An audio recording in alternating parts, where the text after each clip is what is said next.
আজ হঠাৎ ওয়েদারটা ভালো হয়ে যায়, আমরা গেলাম একটুখানি বাড়ির জিনিসপত্র কিনতে। নিজেদের কিছু টুকিটাকি জিনিসপত্র আর বাড়ির কিছু এসেন্সিয়াল জিনিসপত্র খুবই দরকার ছিল, সেগুলো কেনার জন্যই মেনলি গেছিলাম।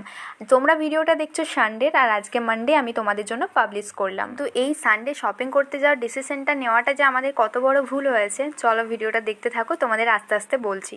প্রথমেই গেলাম এমবাজারে গিয়ে সত্যি কথা বলতে এবছর আমি ভীষণ আনন্দিত হয়েছি, কারণ আগে বহুবার গেছি, আমি শুধু ফাঁকা হাতে বেরিয়ে এসেছি, কারণ কিচ্ছু পছন্দ হতো না। মেয়েদের কালেকশন সত্যি কথা বলতে একদমই ভালো ছিল না। হ্যাঁ, ছেলেদের কালেকশনগুলো আমাদের এখানের এমবাজারে ভালো থাকে।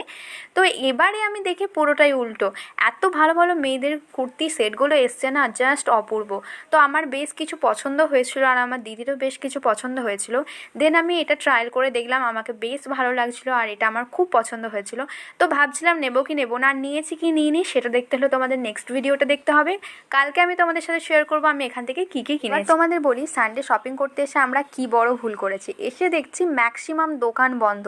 আমার জানা ছিল না যে এখানে সানডেতে অফ থাকে, আর আমি খুব একটা সানডেতে শপিং করতেও যাইনি। তো কয়েকটা টুকিটাকি দোকান খোলা ছিল, আর সেখান থেকে কয়েকটা বেডশিট এবং কার্টেন্স নিয়ে। হ্যাঁ, মাঝখানে কিন্তু আমরা কয়েকটা নাইটির দোকানেও গেছিলাম, আর সেখান থেকে বেশ কয়েকটা নাইটি নেওয়া হয়েছে। এরপর চলে এসেছি একটা গিফটসের দোকানে, আর গিফটস কার জন্য কিনলাম সেটাও কিন্তু তোমাদের সাথে শর্টসে শেয়ার করবো। অবশ্যই তোমরা শর্টসগুলো দেখো।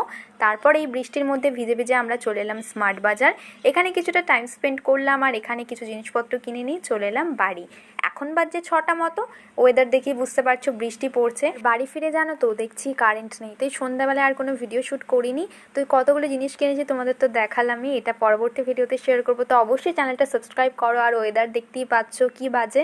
তো সকলকে বলবো সাবধানে থেকো। আমাদের এখানে ঘূর্ণিঝড় শুরু হয়ে গেছে, বৃষ্টি পড়ছে ভোর থেকে। তো ভিডিওটি ভালো লাগলে ডু লাইক শেয়ার সব